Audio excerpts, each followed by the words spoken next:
పూరా లోకల్. ఉగ్రవాదం విషయంలో ఎవరెన్ని చెప్పినా పాకిస్తాన్ బుద్ధి మాత్రం ఏమాత్రం మారడం లేదు. ఎప్పటిలాగానే ఉగ్రవాదాన్ని ప్రోత్సహిస్తూ వస్తోంది.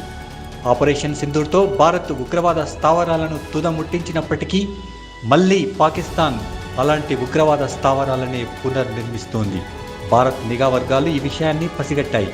ఆపరేషన్ సింధూర్ దాడుల సమయంలో ధ్వంసమైన ఉగ్రవాద లాంచ్ ప్యాడ్లు, శిక్షణా శిబిరాలను పాకిస్తాన్ పునర్నిర్మించడం ప్రారంభించిందని కేంద్ర ఇంటెలిజెన్స్ వర్గాలు తెలిపాయి.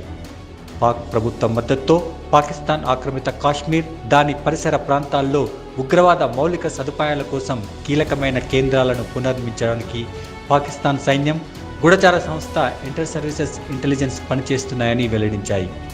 భారత్ నిఘా దాడుల నుంచి తప్పించుకోవడానికి నియంత్రణ రేఖ వెంబడి దట్టమైన అటవీ ప్రాంతాల్లో చిన్న హైటెక్ ఉగ్రవాద సౌకర్యాల శ్రేణిని అభివృద్ధి చేస్తున్నట్టు నిఘా వర్గాలు గుర్తించాయి. ఆపరేషన్ సింధూర్లో భాగంగా Lashkar-e-Taiba, Jaish Mohammed, Hizbul Mujahideen, the resistance front వంటి గ్రూపుల కోసం ఈ స్థావరాలను పునర్నిర్మిస్తున్నారు. Luni Putwal, Tippu post, Jamli post, Umran Wali, Chaprar forward వంటి ప్రాంతాల్లో గతంలో ధ్వంసమైన శిబిరాలు ఇప్పుడు పునర్నిర్మిస్తున్నారు.